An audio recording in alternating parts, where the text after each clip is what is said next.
السلام عليكم ورحمة الله وبركاته، حبايبي عاملين ايه؟ وحشتوني جدا جدا من الفيديو اللي فات. فيديو جديد في قناة عالم ملك. نبدأ الفيديو بتاعنا ونقول بسم الله والصلاة والسلام على رسول الله عليه أفضل الصلاة والسلام. زي ما انتم شايفين الغدا بتاعنا النهاردة هيكون كده مجموعة من المحاشي، هنعملها بطريقة حلوة قوي قوي. وعملت مع المحشي لحمة حمرتها كده بطريقة حلوة قوي قوي، وعملنا بقى الممبار.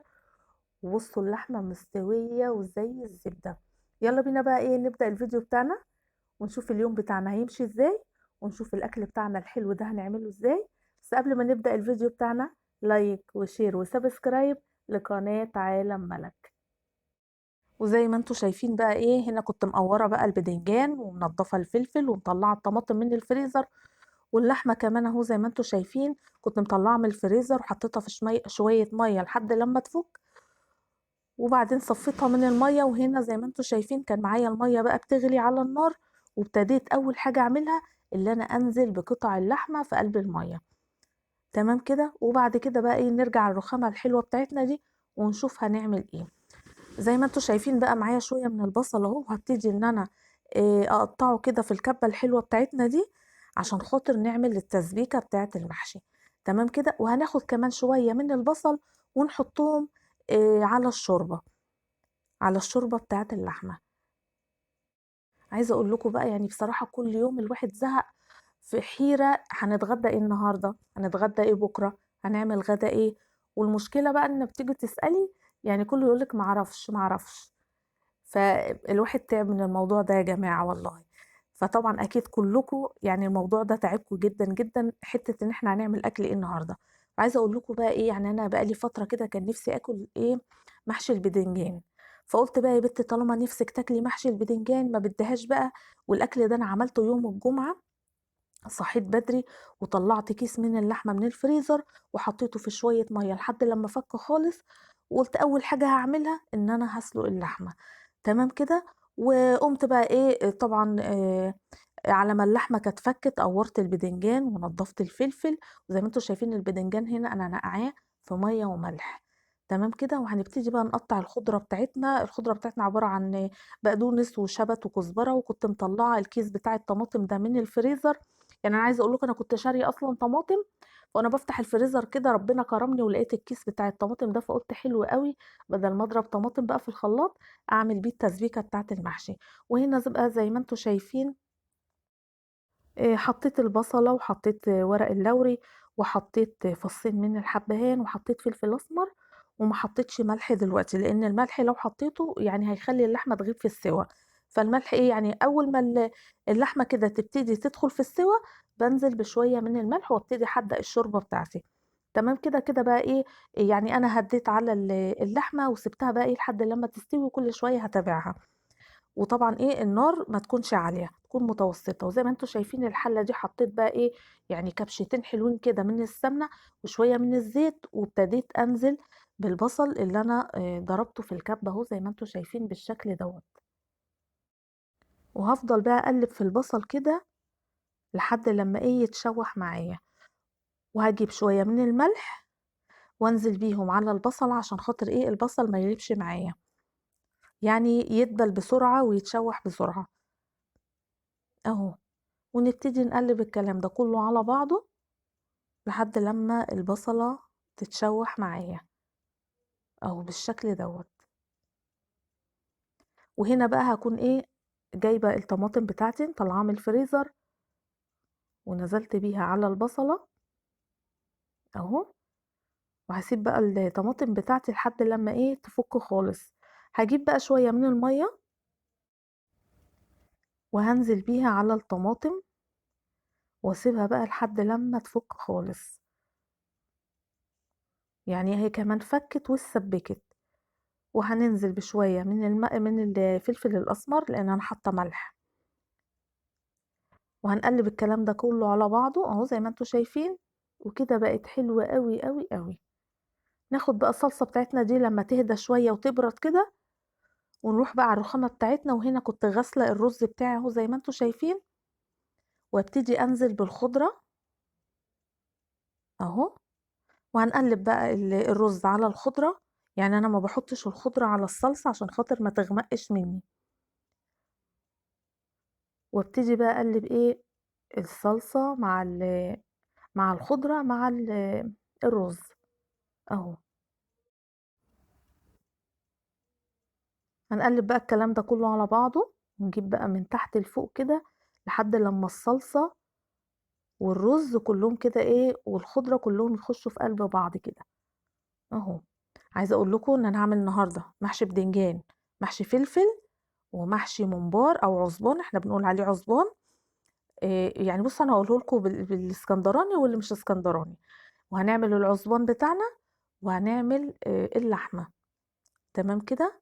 واول حاجة بقى هنبتدي ان احنا نعملها هي هنحشي الفلفل بتاعنا. عايزه اقول لكم بقى ايه يعني بصوا ما تعيبوش على الفلفل وعلى البدنجان عشان هم كبار شويه. عايزه اقول لكم مش انا اللي شاريه بصراحه ربنا. إيه انا بعت ابني عشان خاطر يجيب لي بدنجان ويجيب لي فلفل، فهو جابه بالحجم ده. حتى جايب لي البدنجان كبير، قلت له يا ابني البدنجان بيبقى اصغر من كده. قال لي يا ماما ما عرفتش انقي الا كده. هو يعني كتر خيره برضه فعملناه. يعني في الاخر ان هو هيتاكل، بس انا دايما بحب اعمل يعني الفلفل صغير عن كده والبدنجان بنقيه بيبقى صغير عن كده. بس والله عايزه اقول لكم طلع طعمه حلو قوي قوي قوي. طيب احنا هنا هنحشي الفلفل بتاعنا، والفلفل انا ما بحشوش للاخر كله، يعني بحشيه يعني 3/4 الفلفلايه كده احشيها من الرز، واسيب ايه الربع مش محشي اهو. هنخلص بقى الحشو بتاع الفلفل كله، وبعد كده بقى ايه ندخل على الحشو بتاع البدنجان. لان عايزه اقول لكم ان انا هسوي البدنجان والفلفل في حله واحده. كده خلصت الفلفل كله اهو. نبتدي بقى ايه نحشي البدنجان الكبير بتاعنا ده. بس والله كان طعمه حلو قوي قوي قوي. مش عايزاكم بقى تعايبوا على البدنجان عشان هو كبير. اما انا قلت لكم اهو مش انا اللي جايباه. هنبتدي بقى نحشي البدنجان. والبدنجان مش بحشيه برضو لحد الاخر، يعني بسيب حوالي عقلة مش محشية، وبخلي البدنجانية مش مكبوسة من الرز، يعني تخليها طرية كده، يعني مش مكبوسة عشان خاطر الرز ياخد راحته في البدنجان ويستوي. تمام كده. وزي ما بقول لكم تسيبوا عقلة كده مش محشية من الرز او من الخلطة بتاعة المحشي، عشان خاطر ايه يعني الرز لما يستوي كده ميبقاش طالع بره البدنجانية ويبقى شكله مش حلو اهو. هحشي البدنجان واحطه بقى جنب الفلفل كده، وبعدين ارص بقى الفلفل والبدنجان زي ما انا قلت لكم في الحلة بتاعتنا الحلوة دي اهو. وطبعا البدنجان بقى انا هوقفه اهو زي ما انتم شايفين بالشكل دوت اهو. طيب وانتوا بتتفرجوا عليا كده وانا برص بقى البدنجان والفلفل في الحلة بتاعتنا ديت، عايزاكم تحطوا لايك وانتوا بتتفرجوا كده، يعني دوسوا على اللايك كده. تمام. طيب وصلوا بقى على رسول الله عليه أفضل الصلاة والسلام. اللهم صل وسلم وبارك على سيدنا محمد عليه أفضل الصلاة والسلام أهو. يبقى حشينا الحلة بتاعتنا النص بدنجان والنص فلفل. وطبعا أنا هسقي البدنجان والفلفل بالشوربة. هاخد يعني كام كبشة كده من الشوربة اللي أنا سالقة فيها اللحمة اهو، زي ما انتوا شايفين بالشكل دوت. وطبعا الميه بتاعت البدنجان والفلفل ما بتتملاش لحد الشوربه اللي احنا بنسقي بيها مش بتتملى لحد الاخر. يعني يا دوبك بملى ربع الحله، يعني ربع الحله بحط عليها شوربه عشان خاطر اسوي البدنجان والفلفل، مش بتتملى لحد النص ولا لحد الاخر. تمام كده. هحطها بقى على النار، واول ما تاخد كده كام غلوه وطبعا هغطي الحله، هوطي عليها واسيبها بقى لحد لما تستوي خالص. يبقى كده احنا حطينا البدنجان وحطينا الفلفل وايه وخلصنا منه. عايزه اقول لكم بقى ان انا كمان هعمل محشي كرنب. وانا بفتح الفريزر عندي كده لقيت كيسه كنت مفرزنه فيها ورق من الكرنب. تمام كده. فقلت حلو قوي طالما انا عامله محشي. بصراحه انا بحب اعمل محشي، بحب اعمل محشي مشكل يعني من كل الاصناف. فلما باكون مثلا ايه شاريه مثلا زي النهارده كده جبت بدنجان وجبت فلفل وهعملهم، فدايما بفتح الفريزر اشوف ايه المتواجد عندي. بقى عندي ورق عنب، عندي كرنب، عندي ممبار، المتواجد عندي. المهم ان انا اعمل محشي. فبما ان انا هعمل محشي فبحب اعمل تشكيله من كله، عشان ايه ما بقاش حرمهم من حاجه بقى، يعني اعمل لهم ايه واشهيصهم كده واعمل لهم جميع انواع المحاشي مره واحده، مش يبقى صنف او صنفين. طيب انا بقى زي ما انتم شايفين هاعمل الكرنب هاحشيه، هاحشي الحلة دي هتبقى حلة صغيرة، لإن أنا ما كانش عندي إلا كيسة صغيرة من الورق بتاع الكرنب، فهاحشي الحلة بتاعتنا الحلوة ديّة، وبعد ما أخلّص الحشو بتاعها هارجع لكم تاني.